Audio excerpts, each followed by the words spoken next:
It's going to cost you only 2 seconds or thereabout to share this video. Mazi Nnamdi Kanu has been detained by the authorities of Nigeria for years, and nobody's talking about it.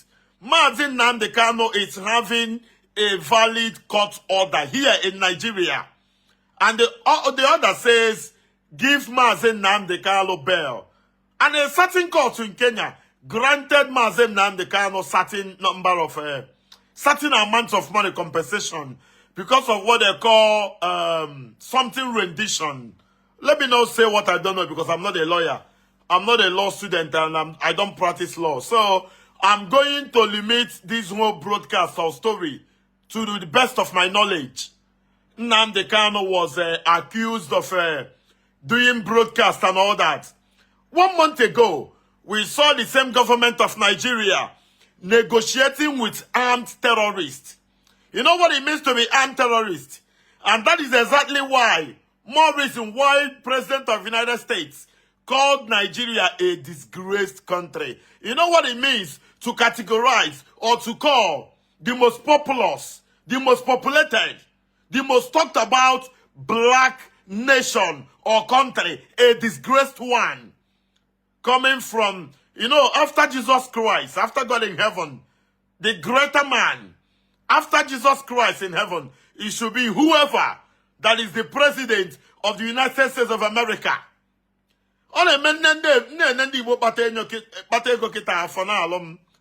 Ojukwu was in same scenario.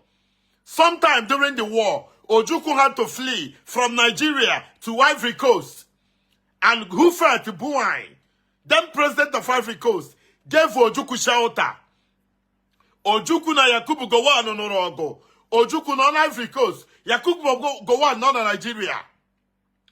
Oliver the Coke wait ye gusi. No onye nwanne ya no n'ụzọ. N'ife olili ada agụ ya. N'ụra ada atụ ya. Osike kamiken bo Ojukwu. Chukwu emeka odimegwu Ojukwu yesi no Ivory Coast. Yakubu Gowon no bo onye betray. Jacob Gowon was the man who went against the Aburi Accord. Osi no onye nwanne ya no n'ụzọ. N'ife olili ada agụ ya. N'ụra ada atụ ya. Shehu Shagari was the president of Nigeria. Alex Ekwueme of Oko was the vice president. Ndi Igbo ji wee biri. De Sam Mbakwe, then governor of Imo State. Governor of Anambra State, Jim Ifeanyi Chukwumobodo. Somebody like Kemafia, Chubo Kadibo. Somebody like Nwafo Orizu, Akweko Orizu. Na cousin ya bi Igwe Orizu, Igwe Nnewi. Somebody like Izuchukwu Transport. Somebody like Ekenediri Chukwu.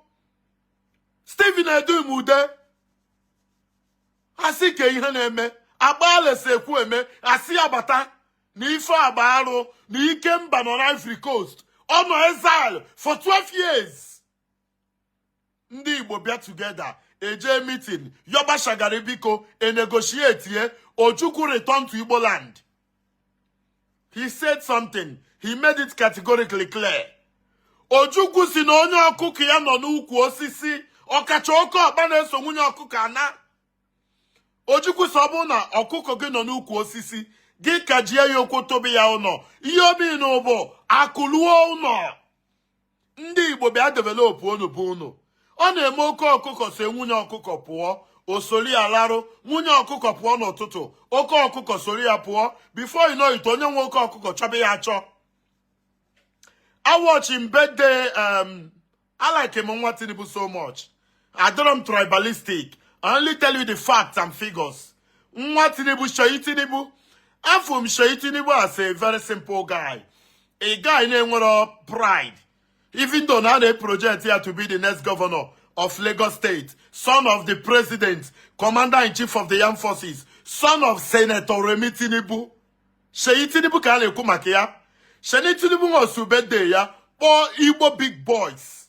All of them went to the birthday party of Shayi Tinubu. None of them told Shayi Tinubu about Mazi Nnamdi Kanu.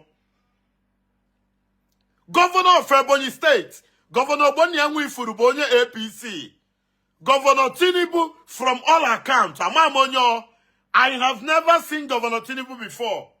Manandini ne na Tinubu mekogoriye se na Tinubu de reliable, no the worthy. No kwagim kwa no gemi fa no gemi ya. Governor Wani Yangu Ifuru. Bonye APC. Governor Hope Uzodimma. Governor Hope Uzodimma Bonye APC. Governor Charles Soludo is almost in APC. We don't know the situation of Governor of Abia State, Alex Oti. Deputy Speaker, House of Rep, Right Honorable Benjamin Kanu Boni Abia State. Honorable Benjamin Kanu Ibo Abia State. Mazi Nnamdi Kanu Boni Abia State. If I let a time game with Ndi Igwe na Igbo, Ogane natural Igwe, Ogane organic Igwe, Igwe wasn't a Igwe certificate. On a Bomanya Merina Igbo, na governor Pota, local government chairman Pota, Igwe Kuroto, Ruko na Igbo. On a Chetemeza Woko, Eze Joe, Igwe Nzam, Igwe Jesse Emeka of Umezanam, Igwe Reason and Newi, Igwe Natanobu. Igwe Jonabon Okuzo. I don't know where we'll go from here. The current governor of Enugu State by APC, Governor Peter Mba, and you know, when Peter Mba perform well, I tell you, when Peter Mba perform poorly, I tell you, my relationship and personal love for Peter Mba cannot be, it's non-negotiable. I have utmost respect for Governor of Enugu State, Governor Barrister Peter Nnamdi Kanu. Peter Mba by APC. Anaju why Peter Mba by APC. I see no connect Yandi Igbo and Enugu to the center. Governor Peter Nnamdi Kanu is now in APC. Governor Peter Nnamdi Kanu, with all due respect, I'm not Mandinga advice. I'm not in government. I'm not a politician. Governor Peter Nnamdi Kanu, if you want to win the heart of Igbo people, go to Abuja. You are in Abuja. Governor Peter Nnamdi Kanu of Enugu State. 95% of Igbo people want to see Mazi Nnamdi Kanu released. Nobody cares about your re-election. You are going to govern Enugu State for 8 years. Governor Peter Mba, Afungi the other time with the Air Force. You were flying with Air Force on national assignments. Your son, Nwagi Nwoke, your brother, is languishing.